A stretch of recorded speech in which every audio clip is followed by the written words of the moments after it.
when you have new paradigms, you require new highways. And Yeah. like the biggest highway we don't talk about is the Apple ecosystem, right? ChatGPT is really went that fast because of the internet and then the Apple ecosystem, right? Yes. And it is plausible that Sam or somebody's going to build a really cool, different phone device and a whole different ecosystem that is going to allow for a whole major superhighway of new products that would not be possible to be distributed without that happening. And I think that is the most likely outcome.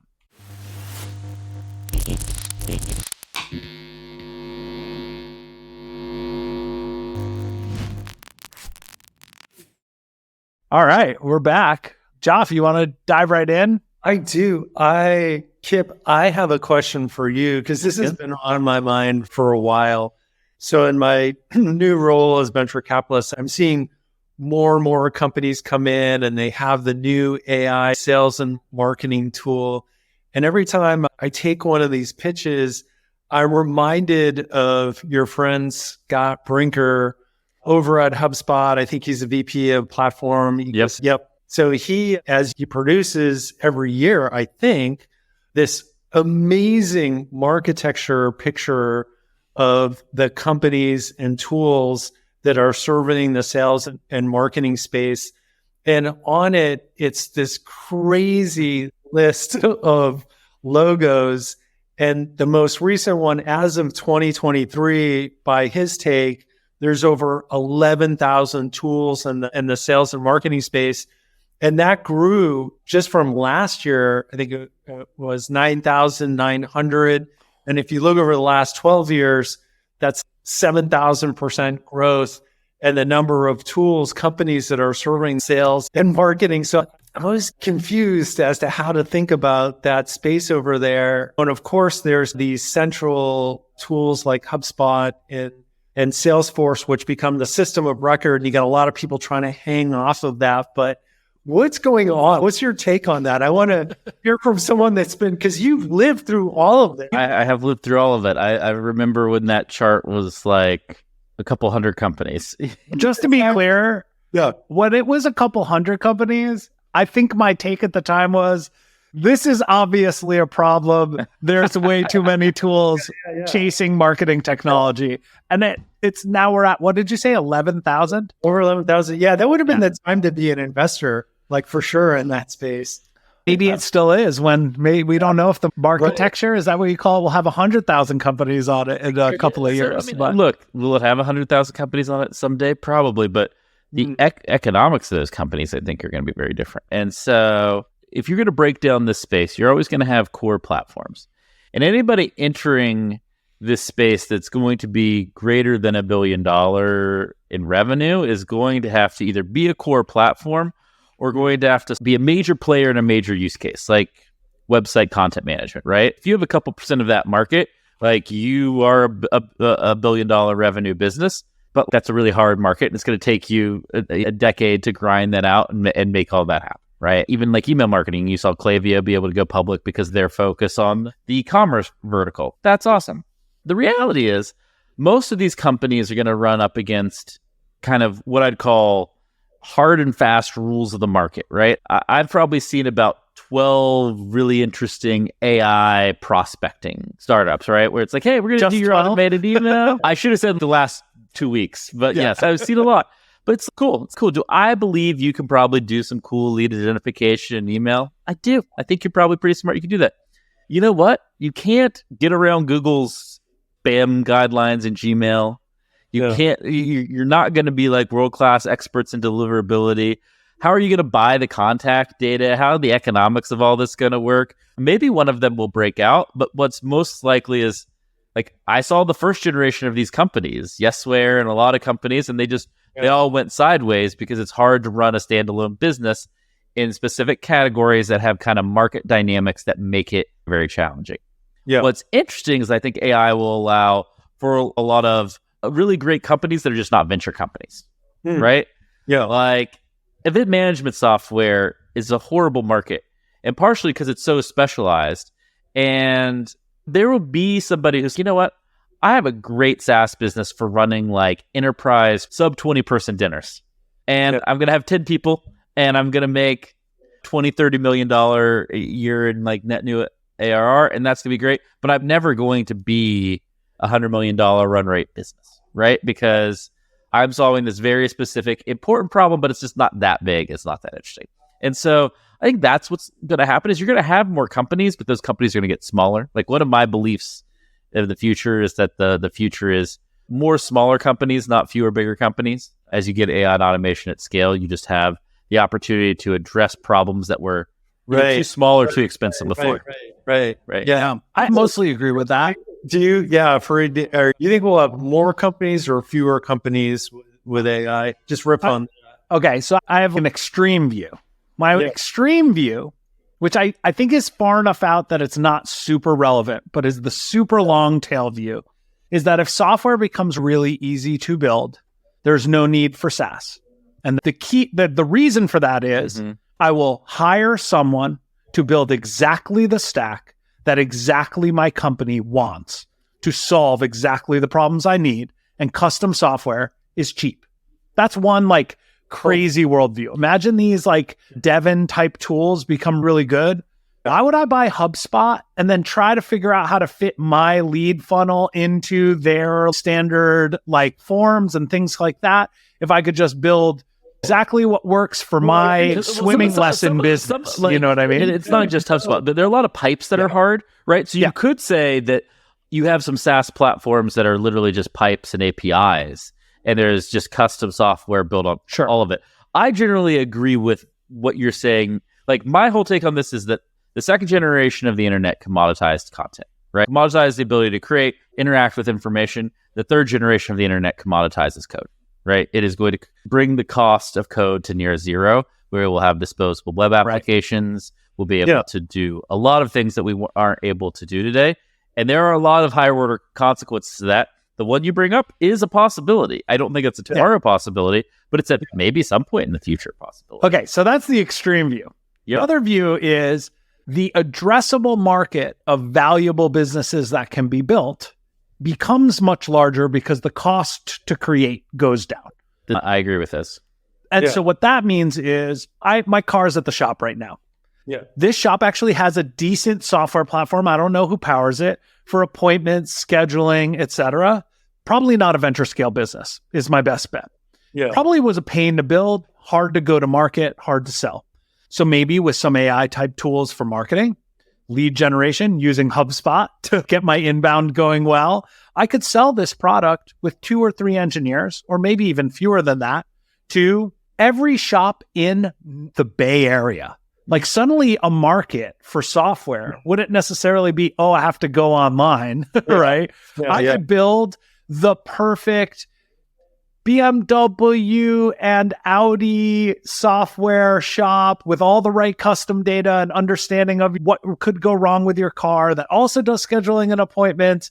And it's unique to this 500 locations. And all of a sudden I've built a great $10 to $20 million business. I think that's possible. I think the interesting thing about venture scale businesses is there's 2 reasons something is venture backable. One is that it has $1 billion plus outcome, or maybe 10 billion now based on valuations, et cetera. And the other is a need for capital. And I think both of those things are changing. Like the need for capital is lower and the outcomes are more variable. And when you have a high need for capital, that means only things that are $1 billion are worth building. And maybe with a lower need for capital, lots of $100 million things are still awesome outcomes. Yeah, no, I think that position is well stated. I generally agree with both of you on that as well. Let's go back to the architecture because we got like genius expert Kipp on the call here. So you said you've seen this play before, right? Because the other thing that's interesting about that architecture is that every year that goes by, there's more that pop out the bottom with churn. And there's another new class that comes up at the top. For people that get stuck in the middle, so there's the flat out, I get funding, I'm going at it, I'm let's say 4 or 5 years into it, and I just get stuck in the muck. I'm stuck in the middle. What happens to those people? What happens is Vista buys them. Yeah. The bad ones go out of business. The mid to upper tier Vista or some type of private equity shop buys them, and then a few on the edges might get bought by the platforms and incumbents, but M&A is pretty quiet these days in our world. And so that's what happens. The rare few might reinvent themselves, right? And actually pull off a pivot, especially if it's timed with something like artificial intelligence, right? I could actually just do something better and very different than what I'm doing, and I should actually go and try to execute on that. Yeah. Was there a company in recent memory in that space that you're like, oh, geez, wow, they did a really nice job? Yeah, you know what? The companies I really admire are the companies that have figured out how to build a good and sustainable business, right? I don't know. I know Brian knows Chris and the Wistia guy as well, right? It's like he was on the podcast. Chris bought a bunch of his equity back and is running a very profitable, sustainable software business in an important niche. And it's probably the model of a lot of technology companies of the future, where it's not going to be this big venture exit, but man, everybody involved is going to do interesting work, be pretty happy, and make some real money doing it. And I think that's all you can really ask for at the end of the day. Yeah. I will say the first time I heard of Klaviyo, I was like, you're kidding me? Another one of these? That was my response. And I was wrong, like full out, totally wrong. Like they rode the e-commerce piece of the wave like really well, understood a market change that allowed for a player that looks on its face like a lot of other things. It's another email automation marketing tool to grow, and drove to a really great outcome. And honestly, sometimes it's just like competition doesn't matter, execution does. I actually think picking the right market matters a lot. Yeah. So, like, folks don't remember that David Cancel brought Andrew over to HubSpot when we bought Performable, and then Andrew leaves in short order to go start Klaviyo. Oh, and I didn't know that. Dave stays around for his earnout and everything, and they go start Drift. And I think you would have said with 28 months or whatever the difference between, you're like, David is an amazing product leader, I'm going to bet on David. Drift still goes on to be a successful business. Yeah. But Andrew ends up with a much bigger outcome, not because he started earlier, not because I think he's any better at anything other than David. It's just like he rode the Shopify wave and timed this market really well and had a thesis on the market. And it was in some ways boring, right? A lot of what he was doing was a known problem for a given market. And maybe a lot of other people wouldn't have been interested in doing that. And it paid off really well. I think what's cool about it is, and this is the advice I would give people in this like MarTech space, because it is, all the opportunities are pretty competitive. That's the takeaway from the thing, is like in every piece, every sub box, there's 20 companies, maybe 50 or more. Is maybe the lesson from Klaviyo is, what's the why now question still matters. Like, why now? Why is now the right time to build another email marketing company? Because Shopify is the future of non-Amazon e-commerce, and you ride waves, don't make waves, right? Yeah. And they rode that wave really well. You also have to get the favor of fortune in your favor, right? Where it's, they pick a fight with MailChimp. Yeah. Like, most people forget this about the e-commerce kind of marketing market. They pick this fight with MailChimp. MailChimp picks this fight with Shopify. Shopify basically sides with Klaviyo. That, combining with some scale and growth problems for MailChimp, forces MailChimp to go a little sideways and have to go to Intuit and get bought by Intuit, and then leaves this market not wide open, but pretty open for this company Klaviyo to go and take on. And so you don't know that's going to happen, right? MailChimp was a very well-run, very successful business. You have to get lucky sometimes too. Can you say more about the fight they picked? Because I wasn't watching the play-by-play. I don't know this story. Hey, so if you're a dork and you're close to all of this stuff, there was a lot of controversy around, Shopify was doing some of its own email tools. And then there was some marketplace access. And I think MailChimp wanted to be an exclusive provider, or wasn't happy with Klaviyo and other people getting real distribution into the marketplace. And I don't know exactly what happened, but got on the wrong foot. Like, they had turned into a combative situation. And then so Shopify really leaned into Klaviyo as the default email provider on that for their merchants. And that is a huge tailwind. Like, that is a massive boost to your business. And those are very unpredictable things. Yeah. That's where you need to hire the astrologist to figure out. Yeah, I need a full-time astrologist as podcast pundits. I'm available for astrology hiring. It's pretty adjacent, podcast pundits and astrology. I agree with that. That's true. I'll just ping both of you from time to time. So, Kipp, these market maps have lots and lots of company logos, but they also have boxes that sort of like group things together. Are there boxes that are emerging, new boxes on those maps that you are interested in, excited about as a buyer or as a user that you think that are, or as honestly as a platform builder? Yeah, lots of things for all of the reasons you just say, but I'll just stick to a general bucket of interest, especially as a marketer, because I'm interested in technology. And I subscribe to, we're in this third generation of the internet, and the best new companies, the best use cases are going to be new ones. They're not going to be reinventions of the old stuff. And so I'm looking for new use cases that weren't before possible. I was fortunate. I spent a lot, we're HeyGen customers. And so for folks who don't know what HeyGen is, like a AI video tool. And I was fortunate to spend a little bit of time with Josh, who is the founder of HeyGen. And he's like, my job is to replace the camera. I don't think a camera should exist. You shouldn't need to have a camera, know how to use a camera to make a great video. And that's his thesis. And I was like, that's actually, that makes sense. I buy it. And I want to give you the best MP4 possible. And I was like, as a marketer, as somebody who makes a lot of video, I was like, I was really interested in this. And so there are a few different things you can do with AI video. One is you can have an avatar and just make text to video come to life. The other, like the most immediate use case, because the text to video is good, but it's still probably 75 to 80% of the way there. It's really good for internal use cases, maybe some conversion rate of some niche landing pages, some things like that. But you're not going to be fully mass market ready for that at this point. I think maybe by the end of this year, we might be there. One of the other things you could do is you can dub any video in another language with that person's original voice and everything. And the famous video of the Argentinian prime minister's speech from a couple months ago went viral because it got dubbed on HeyGen. And so we did an experiment. We were like, I wonder what happens if you dub a video with HeyGen and AI versus using local talent, like a local language script, kind of the old way of doing it, like the manual way of doing it, right? Is this for an educational video? YouTube. We started with YouTube. For YouTube. Like, okay. So if you're talking video, you're talking A-roll and B-roll. So A-roll with kind of a talking head on the screen, B-roll with kind of landscape or graphics or what have you. And so these are A-roll focused videos. And so you got the folks on screen.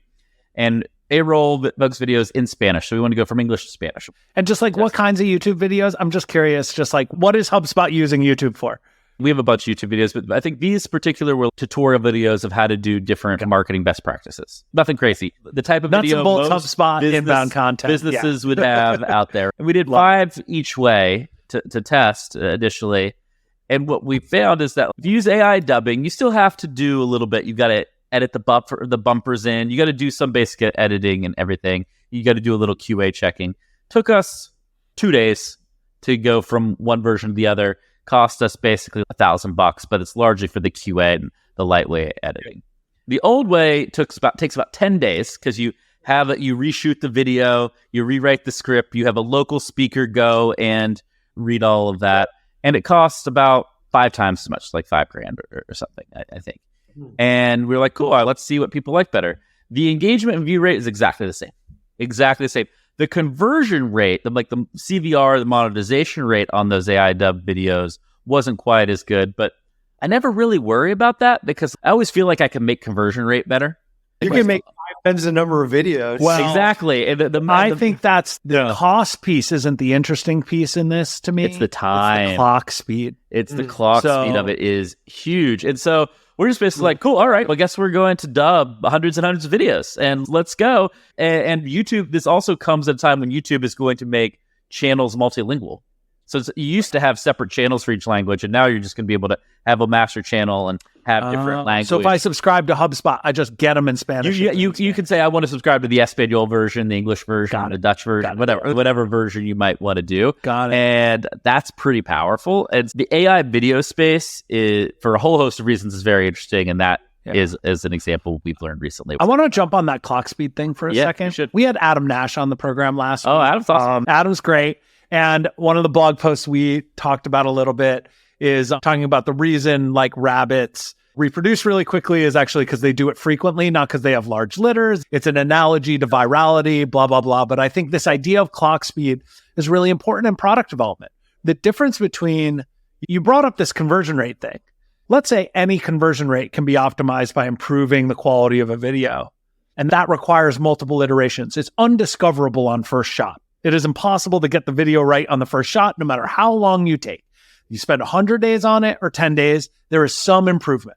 If you can only improve it once every 100 days, you will only get, and it takes 50 iterations to get to a local maxima, you'll never get there. But at 2 days, you do. And it's interesting because we look at AI tools a lot as being cost drivers. It's the wrong, right? Yeah, it's the wrong way to look at it. Saving the $4,000 is nothing compared to saving 80% of the time, exactly. Iteration time, which because that means with the same cost, I can take 5 shots on goal. That's super interesting. Like that to me is the real unlock. And like why I think some of these tools are dramatically mispriced. Dramatically mispriced. I think they're dramatically mispriced because they're selling time savings, and time savings can be put on a napkin as like having a dollar value. And I think if they were priced against business results or clock time or iteration speed, I think that they are worth much more. If that makes sense. Right now, the most you'll pay for it, if you think of it as a dollar savings, is $8,000. Or sorry, usually 10% of $8,000, I think Adam said, is like you create N dollars of value, you can capture 10%. But the real value is all of the business that you can drive with those YouTube videos because you're able to iterate or improve on them. And I think that this is where I'm like, we're not selling the right thing yet. Look, pricing and like you all could probably do like a month's worth of shows on pricing and packaging in an emerging AI market. So that's a whole other thing.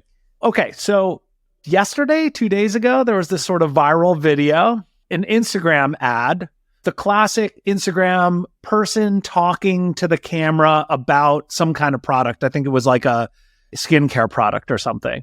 And the pitch was that it was created fully AI. Now, I think some people thought it was an AI avatar. As far as some people did some digging, it's a Fiverr source recording, like someone who recorded themselves talking, and then it's synced and dubbed to be this AI thing. And it made me think that the reason these landscapes have lots of boxes in them is because that same technology, but pitched as build the highest conversion rate testimonial ads you can possibly build in the world and improve your business outcomes, is an equally sellable product. And there's someone doing that. It costs $100. So I didn't play with it. €100. Yeah, it's like a HeyGen wrapper or something, right? It's a HeyGen wrapper. I paid €100. I made a video in 15 minutes. It was right. 80% the way there. There's some weird hand stuff. There's some weird speech gap stuff, but 6 fingers or something. Yeah. And I've been pushing this idea that a lot of great AI tools, and this is why I talked about the pricing thing, will like solve whole full stack jobs to be done. And so there's a version of HeyGen, that's HeyGen, which I think is a huge vision. Could be massive, right? But there's also another version that's don't make testimonial videos. That's not the company. The company is we generate the ads, run the ads, measure the ads, iterate on the ads, and drive results for you. We are your video agency, AI powered, that I think I would like to see more of, which is just not just the little piece of the AI generated video, but what's all the workflow around it that, Kipp, you could hire that company to do 80% of your HubSpot spend on video ads. Totally. That would be cool. There are a couple of things there. There's one, it's like, cool, well, I just spent a ton of money for this high cost creative that is perfect, but now I could use this AI company to give me a million different versions of it for every prospect I want to engage with. And that's pretty amazing. The other part of this that we haven't really talked a lot about is a lot of this is actually moving money from the services economy to the software economy. Right. Marketing and sales, we have a huge set of solutions partners. There's just an amazing set of agencies out there.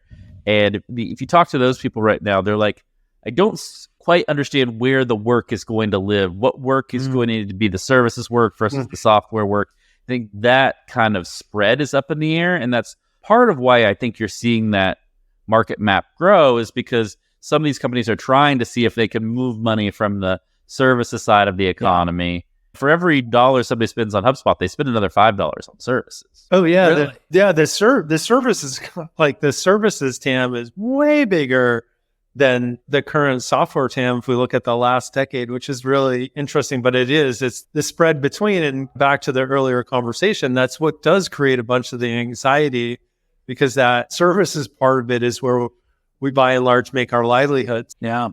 And so any other learnings back on the HeyGen thing? I just think the applications of AI video are very immense. You're talking about translation. You're talking about conversion rate of websites, landing pages, and email. You're talking about prospecting emails and iMessages and WhatsApp messages. I think the applicability of that particular category, regardless of who wins, what the end execution looks like, is immense. And I imagine you'll have specialized models for some of those different use cases, like Fareed kind of outlined, whether it be increasing conversion rate, customer testimonials, all of those things. But it feels like we are just getting started. And if you're a marketer paying attention, you got some real leverage in conversion rates over the next year or two before it gets mass adoption. It's interesting you say this, because in the last week, I've gotten 2 marketing emails that claim to be personalized to me. They were a person who is telling Joff what to buy, essentially. And you're like, well, that stuff was just not scalable. So it's like it brings scale to something where... So we're starting to do that. So we're using GPT-4 to write one-to-one email copy and then basically match content recommendations in the vector database. I think we're using Pinecone to drop those in, and the conversion rate of emails where the copy is really for that business specific and it has a much better guess about what that person's next best action is are drastically better.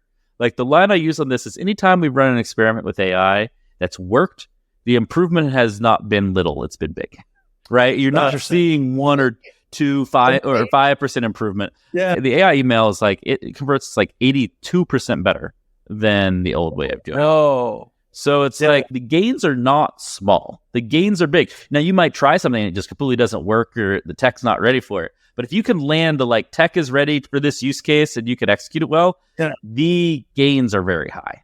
It's amazing because in the late 90s, that was like when the internet was really emerging commercially. That was this personalized, you're going to have personalized marketing. It's going to come at you, and it's taken decades to actually reach a point where it can be done in a more scalable way. Those are phenomenal uplifts, though. That's great. Yeah, we're still early days, but I would generally say when something works, it works in a very meaningful way. Yeah, so it's not that the hit rate is higher or on an experiment, and I'm sure many are worse because people are like, this sounds like it was made by a robot, but that the things that win big, which is honestly the holy grail of like growth and marketing. Yeah, marketing is, look, I'm just a venture capitalist disguised as a marketer. I'm trying to get asymmetric returns on a few things and not to make a complete jerk and ass out of myself on everything else. And that's the name of the game. Overall, that's fantastic. So we had Casey Winters on a couple of weeks ago, and we had a conversation about, is consumer AI a real wave? Will it be a big deal?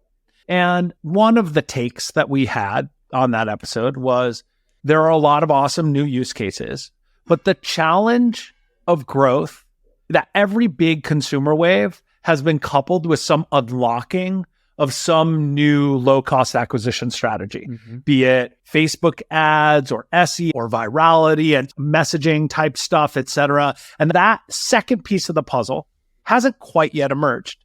And just the dot I'm connecting here is maybe the channel is hyper personalized, really well executed personalized advertising strategies or outreach strategies. Not necessarily for consumer, maybe that's more on the B2B side, but that actually it's not a new channel. It's a new approach to the channel that has outsized returns, may not last forever once it's flooded, but if you are early there might be some really big, like one idea I'm having as you talk about this is like Reels and TikTok. The cool thing is that I don't have to show the same ad to everybody. I could make lots and lots of them, and the algorithm's pretty good at finding the one I care about.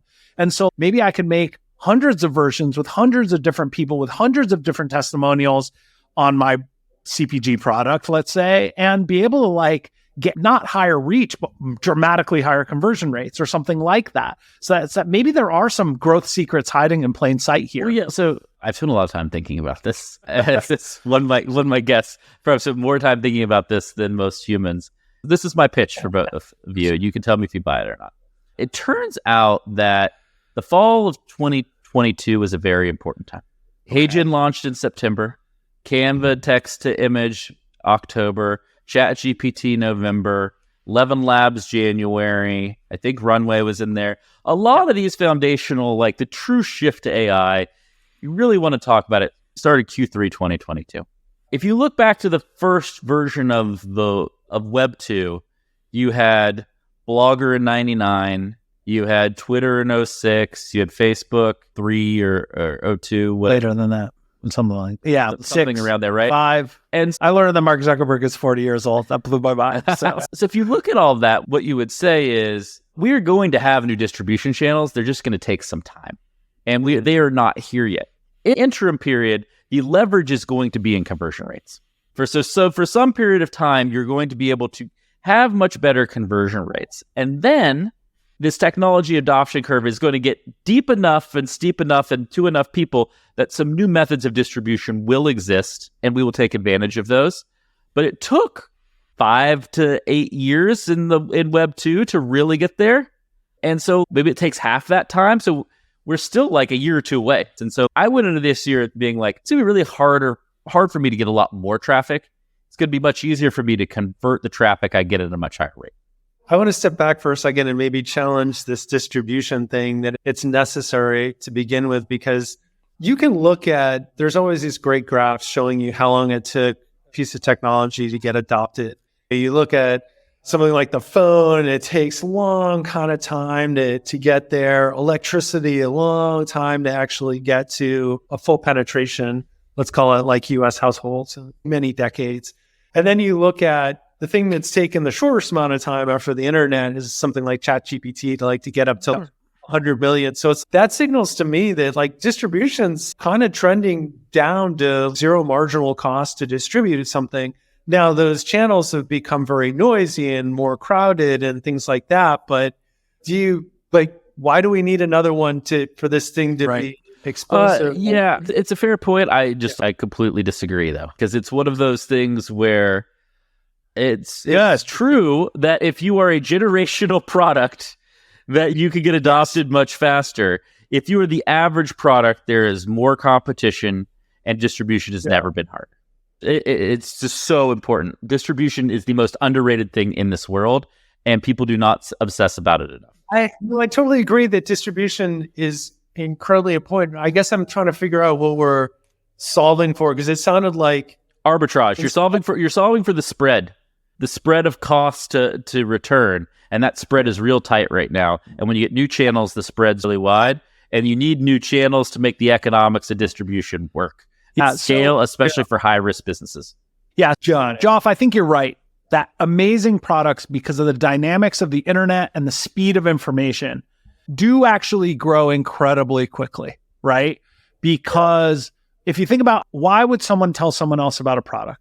It's when the gap between their expectations for the product and the delivery of the product are really wide. And ChatGPT, more than any other product in our lifetimes, probably, I would say Uber blew my mind when I first saw it, but nothing has been like, holy crap, you have to see this type product than ChatGPT. And to its credit, grew to 100 million plus consumers or whatever their numbers are, with no distribution whatsoever. You couldn't even share a chat out of ChatGPT. You had to take a screenshot and post it to Twitter. And so I do think that if you build 100x product, you're right, that the adoption, because people have the mechanism to talk to others instantaneous and at broad scale through one-to-many channels like Twitter, but also through text messages, etc., can grow very fast. I think what Kipp is saying is, but if you're one of the 12 Martech tools that sit in this box that are all fighting for the same customers, it's way harder. There are limited distribution advantages available because of the amount of money and time in this. Okay, let me tell you what's going through my when Please. Kipp was talking. So over the course of several decades, because you went through the chronology of like more distribution channels, I'm just thinking, let's just call them highways. Between San Francisco and Santa Barbara, over the last couple of decades, there have been multiple new highways. There was an internet highway, there was an email highway, there was Facebook social highway, these things that are driving the cost of distribution down to zero. And like you're saying, like, would I want more highways? If my goal is to try to get as much traffic going back and forth, I'm like, hell yeah, sure, give me more highways. I don't know if those are necessary for AI to go through its paradigm shift. It winds up that a lot of these technology shifts were associated with new highways of moving the distribution back and forth. They were correlated or connected, and that's awesome. But I heard us saying, or someone saying, hey, in order for AI to be successful, you need another highway. And I'm like, why? Would I want one? Heck yeah. Do I need one? I don't know. If I don't get one, what happens? It's to Kipp's point. I think what happens is, man, when I was growing up, there was like 3 TV channels and like the ads, all the kids in the world know what those ads were because there was so little traffic going back and forth. And now you're saying like, look, there's congestion on the highways. And I'm like, yeah. So any single person is going to have a harder time like getting their message out. I'm like, yeah. Do I need it for the AI world to emerge? No. So there's a couple points. People are getting out of the cars and walking on the highways. And normally when the traffic's that bad, they vote for some more roads and they raise taxes and they build some more roads. Yeah. So that's job one. 2, when you have new paradigms, you require new highways. And like the biggest highway we don't talk about is the Apple ecosystem, right? ChatGPT is really with that fast because of the internet and then the Apple ecosystem, right? Yes. And it is plausible that Sam or somebody's going to build a really cool, different phone device in a whole different ecosystem that is going to allow for a whole major superhighway of new products that would not be possible to be distributed without that happening. And I think that is the most likely outcome here, is that you definitely are going to need at least some new highways to distribute the things that exist in a new paradigm. Got it. Okay. That makes sense to me. And I agree, particularly the point that resonates is this ecosystem of apps feels like it's missing. And more, I've been looking at like the agent-based economy, right? There's a world in which, because today LLMs are very multi-step, very singular in step, right? Like I can't give it complicated, like I need to go over here, grab some information, then go over there, fill it out, and then come back and return to me like an answer and update my calendar. Correct. It's like that multi-step thing, one could imagine like a multi-agent thing. And in that world, there being an app-like ecosystem where there's an orchestration layer that allows these disparate pieces of, and they go by different names, but agent-like based things. And there's lots of people that are making different kinds of bets. Adept is a bet at that. I would say Rabbit, if you've seen that. It's a new piece of hardware, but the hardware might be a bit of a head fake because it's a large action model behind it, which is trying to coordinate like these agents. So I'm waiting patiently for mine to show up in the mail. I have no idea. I do too. I just get that thing. Hey, it's coming soon. But I see what you're saying. That makes sense to me. Kipp, well argued. Nice. I love arguing. That's great. Cool. We love arguing on this show because the whole point is to try to bring these debates out into the public. All right. Wow. That was a pretty fun discussion and it surprised me a little bit about where we headed with it. I want to just use a moment here to recap a few of the points that I thought were really interesting from Kipp and Joff, especially in this last bit in our deep dive on HeyGen. The first is the benefit of some of these AI tools isn't just cost. A lot of people talk about how it creates efficiency and drives down costs, but that the change in clock speed, your speed of iteration, your ability to get things done instead of in 10 days, but instead with 2 days makes a huge difference in your ability to iterate quickly and actually get to the business results that you're looking for from these things. I think number 2 that comes from that is as a result of that, when you're using AI in your tools, when those experiments work, and marketing, they tend to work big. They tend to hit big. The hits hit big. And that's a big difference. again, the clock speed helps you get to these experiments more quickly. And some of these can be not just small wins, but massive wins, as Kipp has described. And the last is a question about distribution. We went back to our conversation about distribution and whether AI unlocks new channels and new highways for people to be able to grow their products, or whether this improvement in conversion rate is the main lever that AI unlocks. So I think those points were all awesome. Kudos to the team at HeyGen for building a great product that was fun to talk about. And thanks, Joff and Kipp, for being here with us today. Nice recap, Reed. Awesome to hang, Kipp.